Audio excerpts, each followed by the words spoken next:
میں اور آپ مسلمان ہیں، اگر اللہ ہماری دعا نہیں سنے گا تو اور کس کی سنے گا؟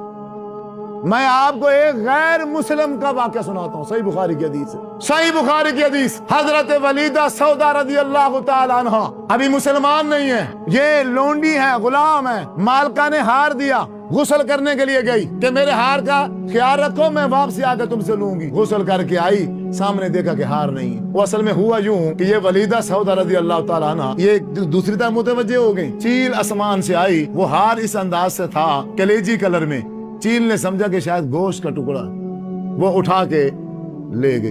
اس نے بڑا کہا کہ میرے پاس نہیں ہے، المختصر، انہوں نے کہا ہار آپ کے پاس ہے؟ کیونکہ ہار ہے بڑا قیمتی، اور تم کمزور لوگ ہو، نعوذ باللہ چھوٹے لوگ ہو، اور تمہارے اسی طرح کے کام ہوتے ہیں، جب کوئی قیمتی چیز مل جائے تو پھر تم واپس کرتے ہیں، چوریاں کر لیتے، لہذا ہار واپس کرو، ورنہ پورے مجمع کو جمع کر کے، پوری بستی اور علاقے کو جمع کر کے تمہارے کپڑے اتار کر تمہاری تلاشی لی جائے گی۔ انہوں نے کہا میرے پاس نہیں ہے۔ بل مختصر یہی ہوا، پورا علاقہ جمع ہو گیا، حضرت ولیدہ سودا رضی اللہ تعالی عنہ کو بلایا گیا۔ اب بھی کیا ہے، ابھی آپ کے کپڑے اتارے جائیں گے سب کے سامنے، آپ کو ننگا کیا جائے گا اور آپ کے جسم کی تلاشی لی جائے گی، ورنہ ہار واپس کر دو۔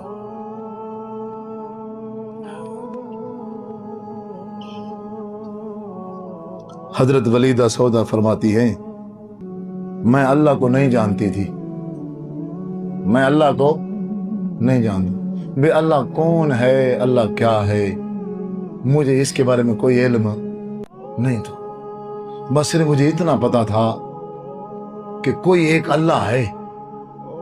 ان بستی والوں کو اوپر جب کوئی پریشانی آ جائے، بڑی کوئی مصیبت آ جائے تو پھر یہ چھوٹے بڑے سارے میدان میں جمع ہوتے ہیں، کوئی اللہ ہے، یہ اس کو بلاتے ہیں، پھر ان کی وہ پریشانی کیا ہو جاتی ہے، دور۔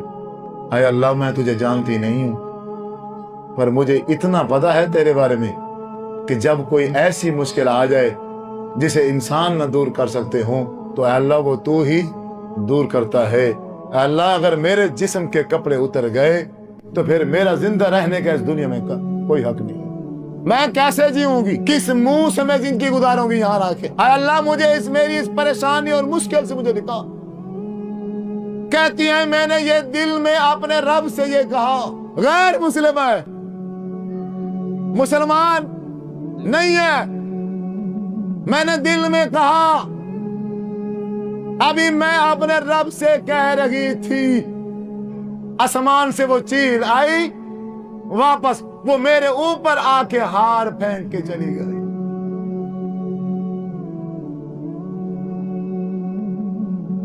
دور کر دیا ان مولویوں نے ہمیں اللہ تعالیٰ سے، رب سے دور کر دیا، مردوں کے قریب کر دیا، اللہ سے دور کر دیا۔ اللہ ہر وقت سنتا ہے، ہر کسی کی سنتا ہے، ہر جگہ سنتا ہے، یہ میرے رب کی صفت ہے۔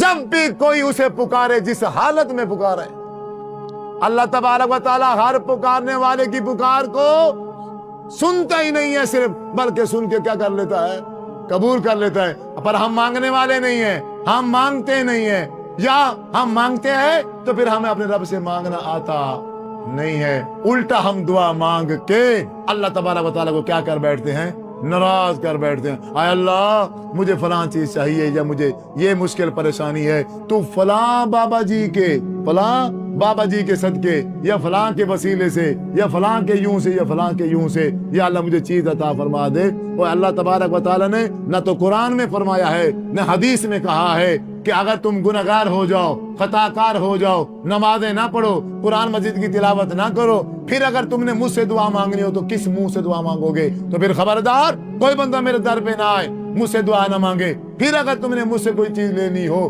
تو پھر تمہیں میرے ولیوں کو ڈھونڈنا پڑے گا، نیک بندوں کے پاس جانا پڑے گا، تم ان کو جا کے کہنا، وہ تمہاری سفارش کریں گے تو پھر میں تمہیں چیزیں عطا کروں گا، پھر میں تمہاری دعا قبول کروں گا، ورنہ میں تمہاری دعا قبول نہ تو کہیں قرآن میں ہے، نہ کہیں حدیث میں ہے۔